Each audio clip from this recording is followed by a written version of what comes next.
know what I mean? I know what You you gotta mean. have the tools for life. And if you don't have tools, then you only do what you know to do, mainly from childhood. Is that fair to say? It's absolutely fair. And a lot of the people I work with, it's amazing how emotionally we'll begin to connect dominoes, we'll begin to connect issues from today back to when they were small children, how it related to their dads and their moms. And a lot of things that I'll hear in the here and now is, well, that was then, this is now. And I tell people, I said, well, go outside on a sunny day and stand and look at your shadow and try to walk away from it. You can't do it. It's the same thing with emotional issues. And a lot of how we handle stress today can be either through dysfunctional means, such as relationship connected strongly in inappropriate ways to relationships, pornography, drugs, alcohol, food. A lot of these things become our gods almost. And we people that I meet are struggling with anxiety or depression. And what we find out is they're not able to deal with their feelings because they end up hiding behind. They become an alcoholic to their feelings. An alcoholic can't deal with his emotions or her emotions, so they get drunk. They hate the after effects, but they then keep doing it again. And the alcohol can be literally alcohol, it can be drugs, it can be pornography, it can be relationships, it can be food, but it's anything that we find ourselves turning to cope with our emotions. Personally, if I can share, I suffer from, I have for years suffered from depression and anxiety issues. Been on medication, that helps. But medication is not the answer. A lot of these things, like you said, are coping tools. They're like a cast around a broken arm. They help us to, medication might be a cast, a crutch, to help support us while we're dealing with more difficult things. One of the things, though, for me for years is I not only used the medication in an appropriate way, but my drug of choice was food. And I would, really eat my emotions away. I And remember you. If I could just chop in right there yeah, too. No, please. I appreciate everything you just said. It's so true. I have done all of those things that. So tell us a little bit about how intermittent fasting has been one of the tools that has helped you address the doctor, right? Come back to the doctor with a good report. Mm-hmm. Yeah, I mean, as I was saying earlier, I pretty good about going to my annual physicals, but every time she would draw blood work before I would go, and the numbers would just be, she would say, you got to get these numbers down, you got to get these numbers down. And I've tried different things, but it's not been something I was able to stick to. When I first stumbled onto intermittent fasting, I remember I would usually not eat till I'd go to 11 o'clock, and then I had a pretty broad window. Mm-hmm. And then When you say 11 o'clock, you mean 11 a.m.? a.m. Yeah, Okay. I would go until 11 a.m. and then I would maybe, at first, I would start eating again, I don't know, 5 p.m. It wasn't really a significant fast at all.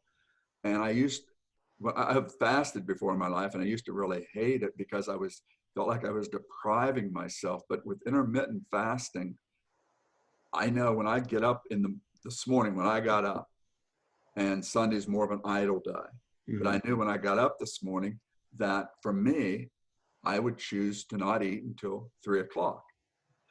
That's harder on Saturdays and Sundays. Through the week, it wasn't that hard for me. Right, because you're working and stuff. Because Yeah. I'm working and I'm busy and stuff. But I would think throughout the day, if I did get hungry, 3 o'clock, I can eat whatever I'm craving, not go crazy with it. And I can do this today. I might not be able to do it tomorrow, but I can do it today. I might not be able to, cream-filled donut that I love so much is sitting there. I'm just not going to eat it today because it'll be there tomorrow. They'll still sell it to me tomorrow. I can eat it tomorrow if I need it tomorrow. And it is a mind game, and it is mind manipulation. But if you think about it, our society in general is related to mind games and manipulation. So, Absolutely. Everything you turn on a television, or maybe even on, since we've been talking, you've had notifications about, this is happening or this is on sale. Yeah, that's what advertising is. It's manipulation. So, yeah. And so I've just personalized it and singled it out and brought it in. And for me, I eat from about 3 to about 7. Now that I'm not working because it's shelter at home, I go into about 8. And it's helped me maintain. Now, I did experience a pretty significant injury a few weeks ago, and has limited my physical exercise. What I was doing is I walked about a mile and a half a day. I know you're into flipping huge tractor tires, 18-wheel truck tires, and that's one thing you're not going to talk about. Tractor tires. Okay, let's get it right. Tractor. Okay. That's one. I'll drink the black coffee for you, my friend, but I'm not going to flip your tires. That's right. Anyway, the exercise it just helped lighten my mind as I'm walking. It gave me time to meditate, to think on things, and then the not eating for certain times. It helps me feel like I'm back in control of me. Anytime I feel like I'm out of control, my anxiety increases. Things just don't go right for me. But if I feel like I can be in control of myself and my emotions and my physical well-being, it's worked, and it's been very successful. I went to the doctor 3 weeks ago. My numbers, every single number was below what it needed to be. Wow, congratulations. Thank you. Every single number was below. And she gave me a pat on the back, which always feels good. So yeah, that's great. I so value your counsel and the way you put things. You said earlier, and you just said it again, dealing with things one day at a time. There's a donut sitting on the countertop, and instead of eating it right now, you're like, you know what? I can eat that tomorrow because it's going to be there tomorrow, unless you're in my house and my kids eat everything when they see it in front of them. But like one day at a time. You also said something very powerful, and I really want people to grasp this. The significance of being able to, I think I'm losing my train of thought. Be in control, to be in control. Okay, so being in control can be a bad thing, right? And it can be a really good thing. When it's bad, we're trying to more than likely control someone else, right? Through the manipulation or what have you. But when it's good, the only person you can be in control of is yourself, right? That's healthy control. It's called self-control, and actually one of the fruits of God's spirit, right? So to say I'm going to control myself is very vague, but to have building blocks in place that represent healthy control is very empowering. Exactly. You mentioned fasting. You mentioned going for a walk. You mentioned, healthy community. You want to be in control in a good way. Now you're putting in real hard cinder blocks in place across the span of not a month, not a week, but across the span of one day. You can control one day. Exactly. Very, very insightful. Exactly. And I even, in relationships because I work with a lot of married couples, and I work with a lot of 20-year-olds, single, getting out of college, and life all of a sudden is scary for them, and their anxiety and everything. And we talk about, to a husband, you can, a lot of things. Well, I do this, and this, and I don't get this back. And I say to him, you can do this, and this for one day. and not get anything back.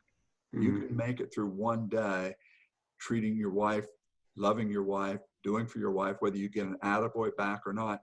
You can do it for one day.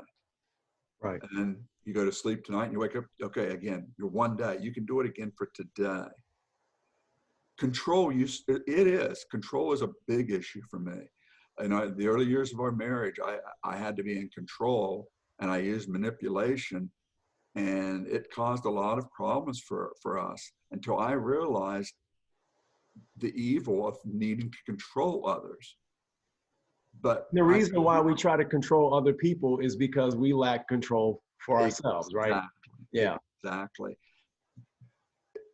I can have a glass of wine and it's not going to hurt me. I drink the whole bottle of wine and go out and drive my car, I'm going to be in huge trouble legally and everything else. I control others, it hurts me and them. But I reel that principle in, manipulating of others isn't healthy. I Right. reel it in, and there's good manipulation, there's good control, being in control for the day, manipulating my mind that I can eat this piece of cake tomorrow. I can fast, it's 11 o'clock and oh my gosh, I'm so hungry. I can make it another hour. Oh, it's no 1 o'clock. I can make it in one more hour. Yeah. Yeah. And then 3 o'clock comes, bingo. Yeah. I don't have to I go can eat eat whatever everything I in want. the fridge, but I can eat. Right. And in that time, you lose control is probably the wrong way of describing it, but like you can be more liberal with what you consume. And so instead of fasting for 3 days, which sometimes people do for spiritual reasons or religious beliefs, I'm going to fast for 16 hours, 18 hours, 20 hours. And at the end, I can reward myself. You know who I was talking to, I want to say a couple of days ago? Your son-in-law. Oh, Um, yeah, Mark, Mark, yes. And what's up, Mark? He's probably watching. you And, better be. he actually raised his hands like, yo, E, I need some help with this. And one of the things I gave him, I said, listen, because Mark's an engineer by trade. He's like a bodybuilder. He is an exceptional golfer. He's like an Evans Scholar when I met him in college. I said, Mark, you're an intelligent guy. Let me help you reframe the idea of rewards and dessert versus reward, right? So in America, we eat dessert. That's almost kind of like a foregone conclusion. Like, hey, I'm supposed to eat dessert after dinner. You can eat dessert after dinner if it's a reward for having met your calorie allowance for the day. If you've gone over that or you are just at it by the time you finish eating dinner, no dessert. Mhm. We are not owed dessert. Dessert is almost it's akin to deserve, right? Mhm. So I love what you've taught me in my life just about cognitively restructuring or mental games or mental manipulation in a healthy way. And just say go from dessert or deserving something to actually a reward. And he was like, cool, done. And he's been doing phenomenal. Yeah, and I'm so proud of Mark. That's a great example. And it's interesting because I know this isn't about Emmanuel, but I'm a huge Emmanuel fan. I mean, and on a serious note, bro, you have helped me so much. The example I see the men that you have raised, the young boys that you've raised into great men, and I know you get a lot of trash talking on your videos sometimes, but I All the watch time. every single one. There's some happening right now in the I'm chat sure. box. I can see it. I'm sure. That's okay. I watch every single one, and I would send the links to Mark, and he never responded. But Mhm. then last week, he said, "Hey, I called Emmanuel up, and you coach in a way that's inspiring, but you're very gentle with it. And maybe it doesn't work for everybody, but I listen and I watch your principles, and I take them in, and they've been a blessing. So on a personal note, thank you for that. Thank you for the blessing you're being to my son-in-law.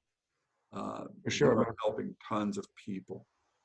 Well, And and I appreciate that. And listen, I love you. I love your family. You all have blessed me immeasurably years ago. And so this is just kind of a, I cut your hair, you mow my lawn, like bartering system here. you ain't gonna be cutting my hair. That's Not much to right. Well, I was gonna say I got the easier part of that deal right there. I mean, because anyway, so I do want to talk a little bit about.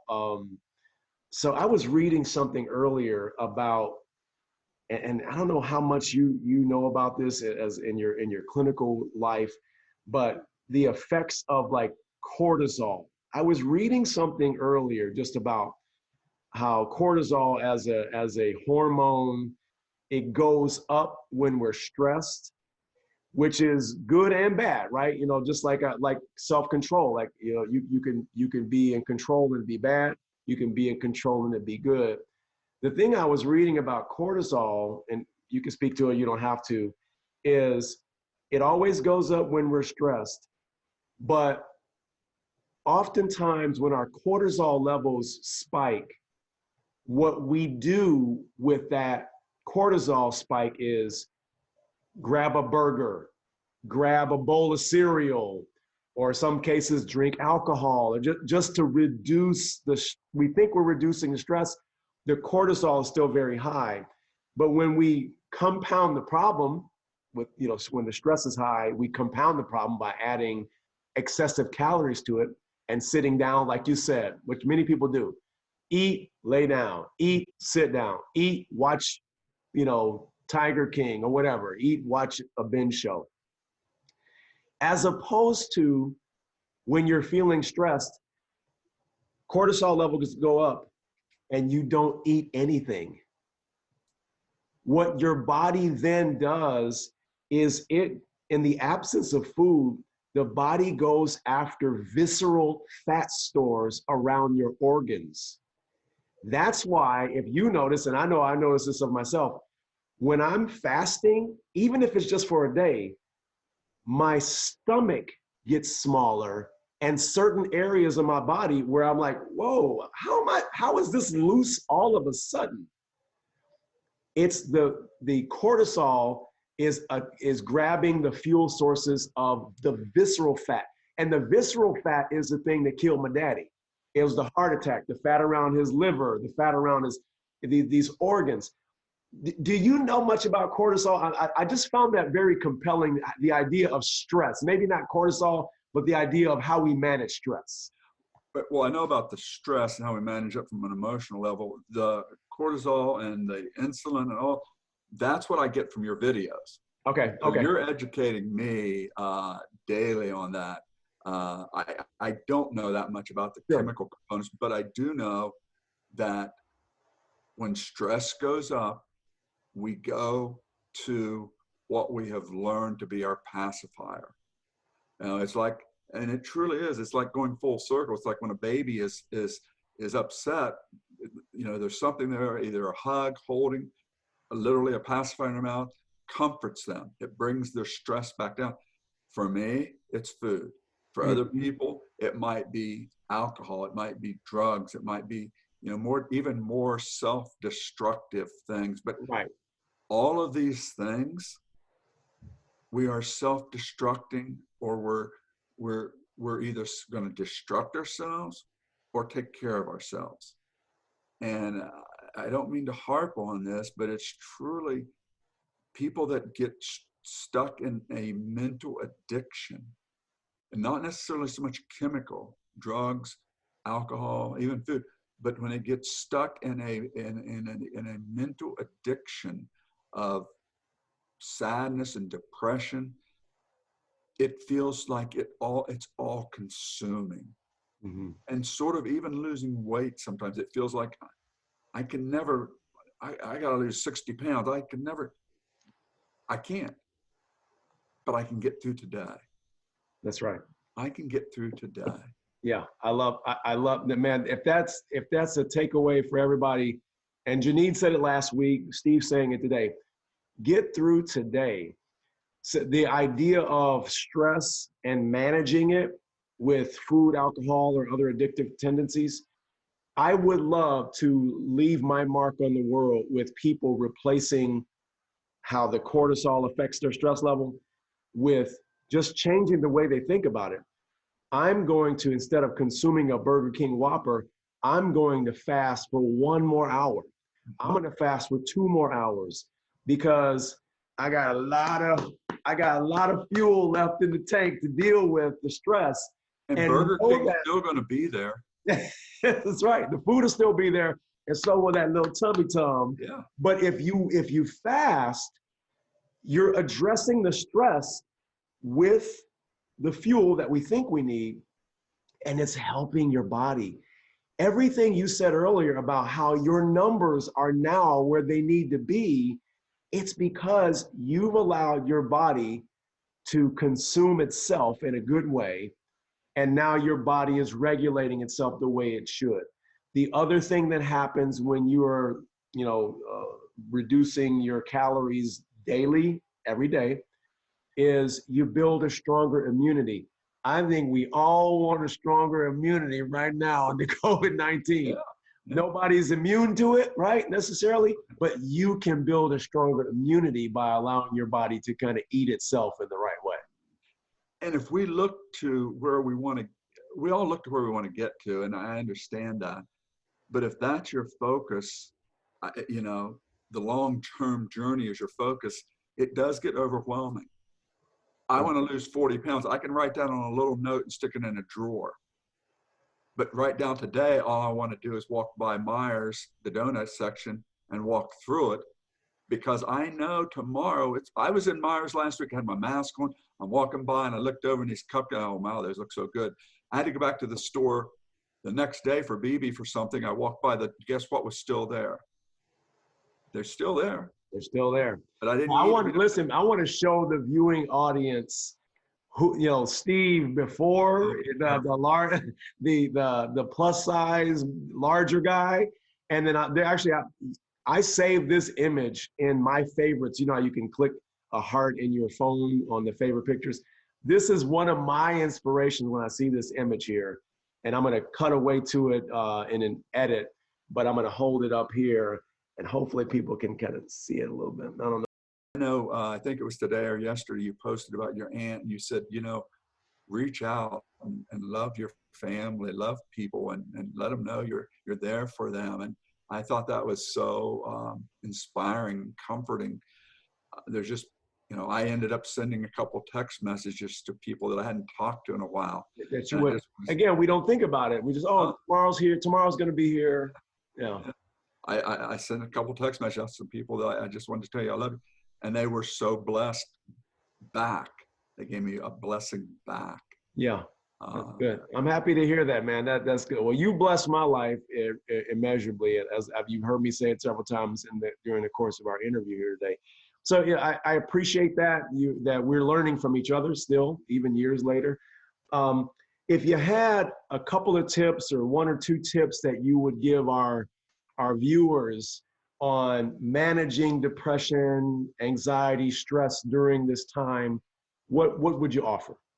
I think it helps to talk.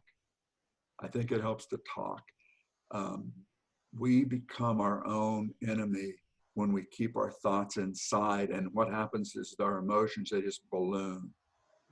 But talking to someone, writing them down, taking them outside of your head, they don't go away. The problems don't necessarily go away, but what happens is it shrinks the balloon so that we can at least live with those feelings. I was talking to somebody just yesterday and they said, I had a good cry. Mm-hmm. and I felt a little bit better. The problems are still there, but they're not as all consuming, and we bring them down to where they're more manageable. So I think talking to people is awesome. Journaling your feelings down.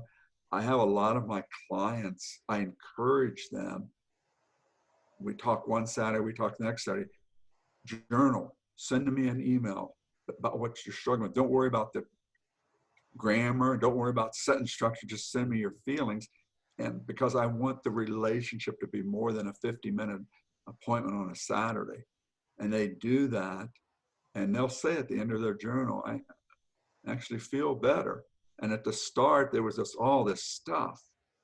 And so I think finding someone you can talk to, a confidant, and then I do think exercise helps. And I know we hate that E word.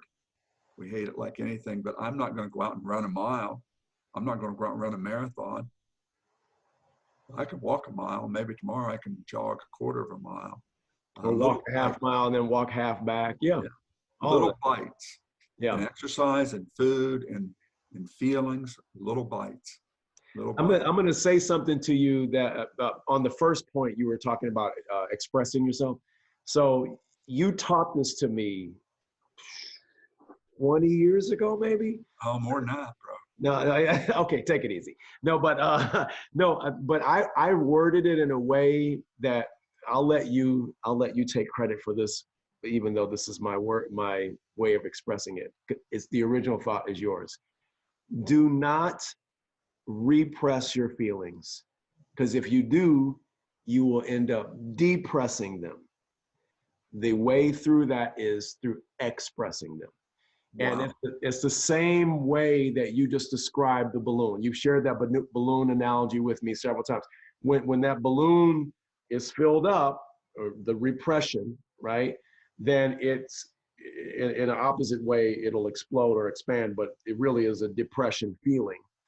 But all you got to do is express your feelings to someone, whether it be in journaling or talking to someone, or maybe your therapist, or maybe your best friend. But getting it out, the problems are still there, but you got it out, and now you have support. So you taught that to me. What is it again? In summary, don't repress. If you do, you'll depress. The cure is express. So I like that. I don't know that I use those words, but I'll take the marketing on it. That's right. That's right. I've already trademarked it. So go ahead. I'll see you in court. No, I'm just kidding. No. And then the second part, you talked about exercise, which is important. Janine was representing this some last week, and you just said it several times. Well, we live in a very sedentary society, right? So even as a counselor, pastoral, or meeting with couples, we're sitting down on a Zoom call. We're sitting down right now. We're not on a treadmill talking. We don't have a jackhammer. We don't have a very active lifestyle. So we have to be intentional about movement. But I want to ask you one last thing. Tell us what your fasting schedule looks like as we talk about intermittent fasting. What does that look like for you? Now, you're a man over 60 years old. So tell us what that looks like in your life. Give us a day in the life of Steve Martin. Okay, I'll get up in the morning. And even in the sheltering in place, I get up in the morning, I get my black cup of coffee, and I know I make fun of it, but I have learned to adapt. And I usually will have a cup and a half of coffee while I'm sitting down. And I have a morning time that I just spend reading. I usually have a book, and I base a lot of my beliefs on the Bible and on spiritual things. So I have a book of secular and reading the Bible together. So that's about an hour.